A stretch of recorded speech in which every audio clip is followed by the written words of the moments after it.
So a bit more up to date now in this area. Yes, we've got the original IBM 5150 there. That was definitely my 80s office, that's it. Yeah. And then the AT there.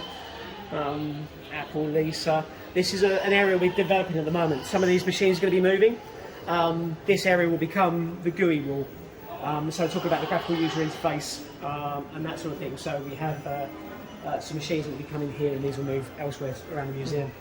But yeah, going on to the Amstrad. So that's a really important machine in my book in terms of computers for the masses. So the IBM 5150 was incredibly expensive. You know, it was several £1,000s to buy at the level where it had a screen, had a colour screen and things like that. But later on, you know, not too much later, Amstrad would be releasing their version of it that was compatible at just sort of $499 and was, you know, nearly as powerful as those machines that went before. So, you know, that's the story of computers and their development, isn't it, really? And especially in the UK, I mean, that's the other thing, is that, you know, you've got devices from all around the world and Apple and everything else, but some of these are very specific to the UK, aren't they? Yeah. I mean, and we have a machine over here, the Compaq computer.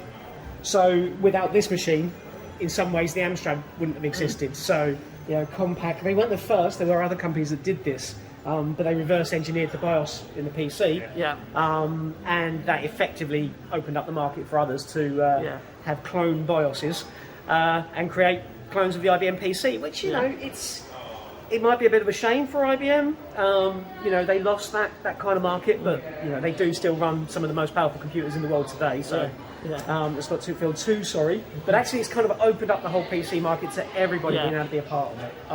So ultimately, whilst it wasn't exactly the right course for it to have taken, it was probably a benefit to everyone. Yeah. So yeah, we've got the Compaq there and the Osborne. The Osborne, yeah. I never had an Osborne, I did have a Compaq. Right. So this is lovely. These are portable machines. I used to love that home every night to do technical support remotely. Yeah, it's, you know, you have to define the term portable, but you know. So I mean, these didn't have any batteries, so they weren't portable to the extent you could take them anywhere and just use them. They needed the mains, they needed to be on your desk and be plugged in. But it was that road to the portables that then come. Yeah, these later. are more familiar to modern users. Yeah, definitely use some of these, and we spotted the Loretto before. That I do remember that one coming out at the time and being a thing of real curiosity and interest, because it was suddenly a PC you could almost hold in your hand. Yeah, absolutely. The Amstrad's just about, with its super twist screen, that's about the best picture you get out of it. Oh, there we go. Yeah, a little bit better. But, you know, again, it was a portable machine at a price that other people couldn't match. Yeah. You know, and it sold incredibly well. So, yeah, I mean, I think we owe, in this country, we owe Amstrad quite a lot, really, for sort of bringing the market, you know, making it of age, mass production.